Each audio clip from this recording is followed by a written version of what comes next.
আসসালামু আলাইকুম, সবাইকে শুভ সকাল।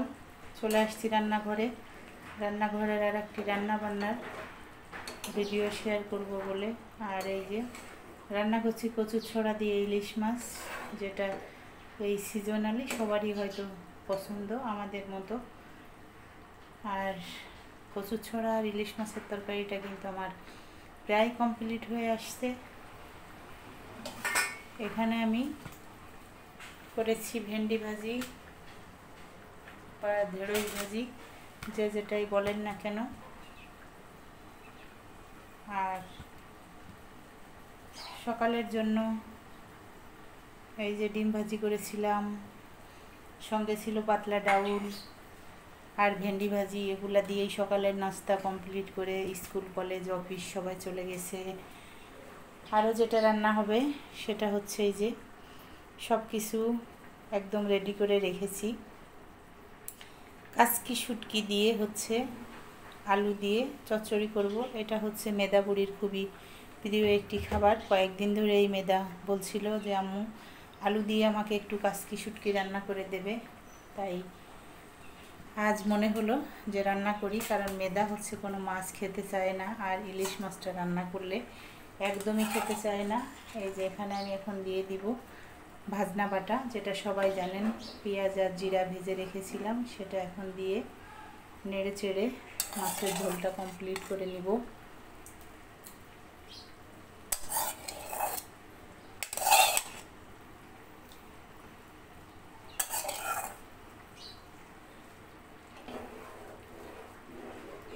রান্না আসলে আমরা সবাই করি, যার যার এলাকা ভিত্তিক বা মা চাচি দাদা দাদি নানি যে যেভাবে যার কাছ থেকে শিখেছি ওভাবেই যার যার এলাকা ভিত্তিক রান্নাটা করি। তবে এই রান্নাটা হচ্ছে আমার নড়াইলের একটা ট্রেডিশনাল রান্না, যেটা সবাই আসলে আমরা জানি না অন্য কোন কোন এলাকায় এইভাবে রান্নাটা করে থাকেন। তবে আমাদের এলাকায় যে কোনো ঝোল তরকারি বলতে এই ভাজনাটা বা এই পেঁয়াজ আর জিরাটা ভেজে তুলে রেখে এটা হচ্ছে তরকারি নামানোর ঠিক 1-2 মিনিট আগে এটা ব্যবহার করে। আর এইটার কারণেই মনে হয় তরকারির ফ্লেভার স্বাদ অনেক অনেক গুণ বেড়ে যায়। যার যার এলাকার রান্না শেষে খেতে আসলে স্বাচ্ছন্দ্য বোধ করে।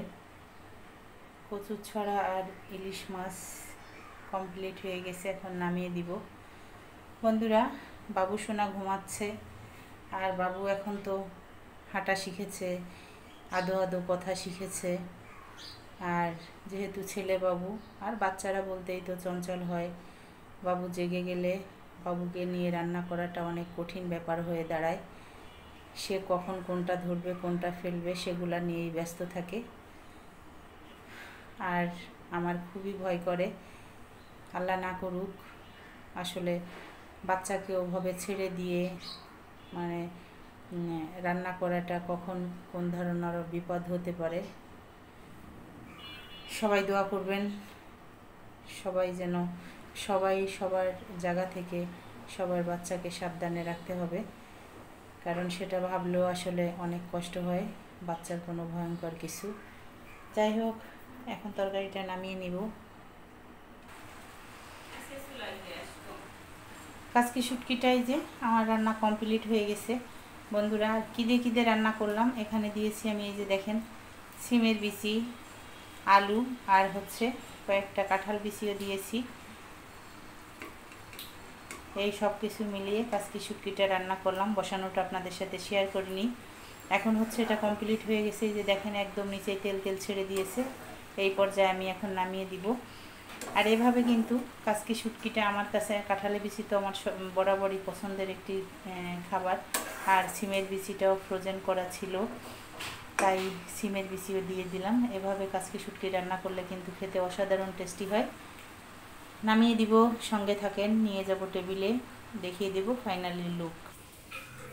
রান্নাবান্না কমপ্লিট করে নিয়ে চলে আসছি টেবিলে।